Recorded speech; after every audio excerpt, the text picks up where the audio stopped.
با سلام و خسته نباشید خدمت همکاران عزیز. آموزش حذف میسفایر در ایسوی بوش امی 744 رو با ایدیتور میخوایم بهتون آموزش بدیم. حالا فرقی نداره، شما با پروگرامر هم حتی میتونید این کار رو انجام بدید به این روشی که بهتون میگم. یه فایل امی 744 باز میکنم. ببینید میسفایر یه عدد شروع داره، یه عدد پایان. مثلا به ایسیو فرمان میده از RPM 520 شما سنجش کن تا مثلا RPM مثلا 5000 4500 تا یه عددی. خب ما میایم این RPM رو تغییر میدیم، عملا داریم به ECU یه فرمان دیگه میدیم. حالا روشش چجوریه در ادامه بهتون میگم. خب یه فایل امی 744 باز کردم. دوستان دقت کنید، نرم افزار رو حتما در حالت 8 بیت و دسیمال بذارید، روی هگز نذارید.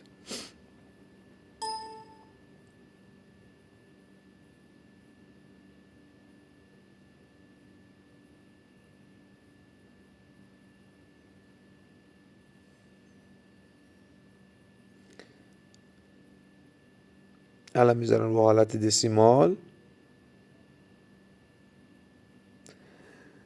اینجام کیشویی رو میذارم رو حالت دسیمال، روی هگز نمیذارم. کد 13 فاصله 130 فاصله 22 اینو من سرچ میکنم، یه جام بیشتر بهم نمیده توی آدرس.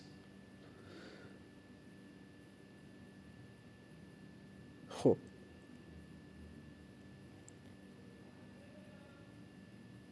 ببینید سه خط بالا رو اگه دقت کنید 13 130 22. من کلیت اسکیپ روی کیبورد رو میزنم که همشون دلیت بشن. من با این دوتا عدد کار دارم 13 130. حالا چجوری محاسبه کنم؟ میام ماشین حساب رو باز میکنم، روی حالت دسیمال 13 رو ضرب در 40 میکنم، میشه چند؟ 520.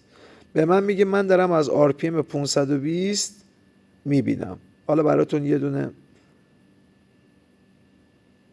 تکست هم باز میکنم قشنگ متوجه بشیم. خب عدد 13 اگر ضریب 40 کردم شد چند؟ 520. حالا میریم عدد بعدی که عدد 130 هم ضریب میزنیم. 130 رو میذارم ضریب 40 که میشه 5200. حالا میام این 5200 هم اینجا براتون مینویسم که 130 شد پس 5200. حالا شما باید چیکار کنید؟ این 5200 رو RPMش رو تغییر بدید. من مثلا میخوام بذارمش از 5500 ببینه به جای 5200 تا 6500. اینجا ناحیه‌ای که اصلا میسفایر رو نمیتونه ایسیو بشناسه، عملا داریم ایسیو رو گول میزنیم. خب حالا 5500 رو تقسیم بر 40 میکنیم.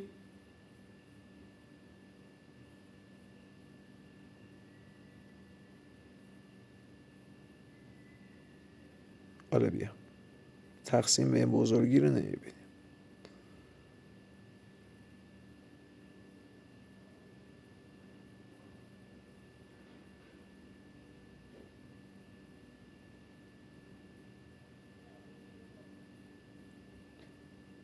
میشه چند؟ 137. پس عدد 13 باید بشه چند؟ 137. همونجور که داخل گروه بهتون آموزش دادم. 6500 هم تقسیم بر 40 اگر بشه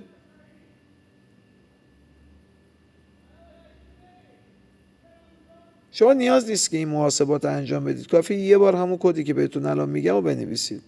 به جای 13 بذارید 137، به جای 130 بذارید 162. این محاسبات انجام دادم که حالا شما یاد بگیرید.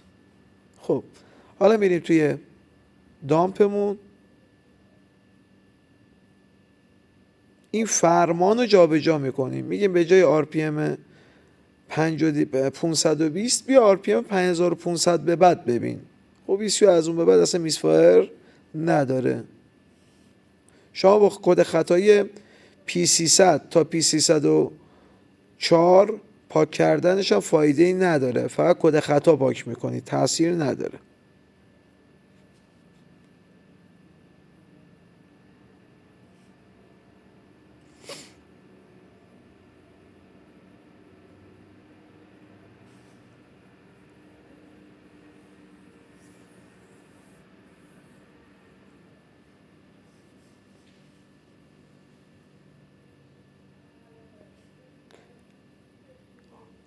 خب هیچ اشتباه کردیم، اولی رو باید می نوشتیم 137 نوشتیم 162 اشتباه شده. خب اصلاحش میکنیم، میه مجدد روی گزینه چنج ابسولوت میزنیم، میذاریمش 130.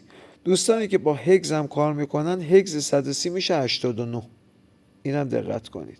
حالا بعضیا هگز دسیمال نمیتونن بکنن، میتونن این کارم انجام بدن. این 167 هم هگزش میشه A2. حالا من اینجا میذارم 167 و کامل تمام.